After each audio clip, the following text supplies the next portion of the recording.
श्री सूत जी महाराज कहते हैं, हे शौनकादि ऋषियों, आप में मेरी बड़ी प्रीति है। क्यों?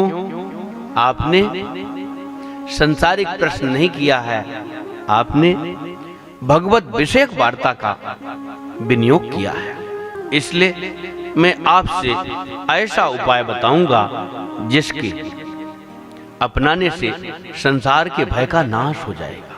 प्रीति शौनक चित्ते ते यतो वच्मि विचार्य चा सर्व सिद्धांत निष्पन्नम संसार भयनाशनम। समस्त सिद्धांतों का निचोड़ कहूंगा जो संसार के भय का नाश करने वाला होगा। श्री सूत जी महाराज कहते हैं, ये सारा संसार काल का ग्रास बना हुआ है। जिस दिन जन्म लिए हैं उसी दिन मेरी मृत्यु भी निश्चित है। जैसे कोई अजगर मुख फैला करके बैठा हो, उसके अंदर कोई जीव हो तो जीव कब तक सुरक्षित है?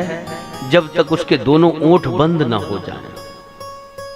इसी प्रकार से हम सारे संसार के प्राणी काल के अधीन हैं। हम कब तक सुरक्षित हैं?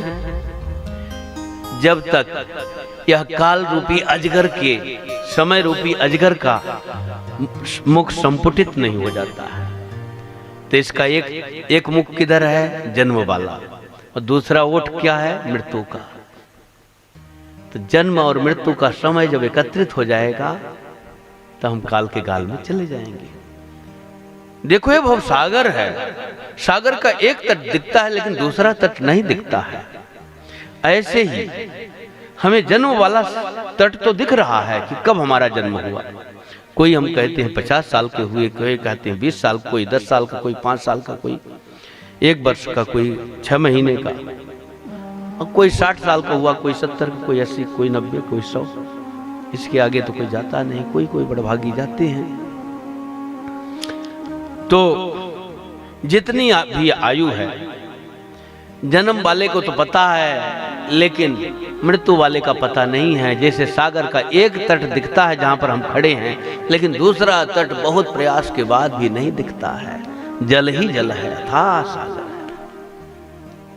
है। ऐसे ही हमें जन्म का तो पता है, हम लोग जन्म दिन बनाते हैं, लेकिन वो भी दिन आएगा जिसका पता नहीं है। इसलिए बुद्धिमान पुरुष को क्या चाहिए? उसके बीच में उपाय कर ले कि संसार के भय से मुक्त हो जाए।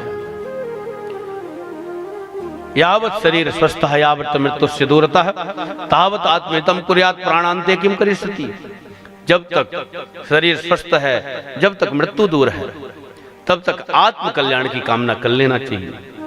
मरने के बाद क्या करो? तो आत्म कल्याण का साधन सबसे बड़ा क्या है प्रभु? तो उन्होंने कहा, श्रीमद् भागवतम शास्त्रम कलौ कीरेण भाषितम। श्री सुखदेव जी के द्वारा कहा गया श्रीमद् भागवत महापुराण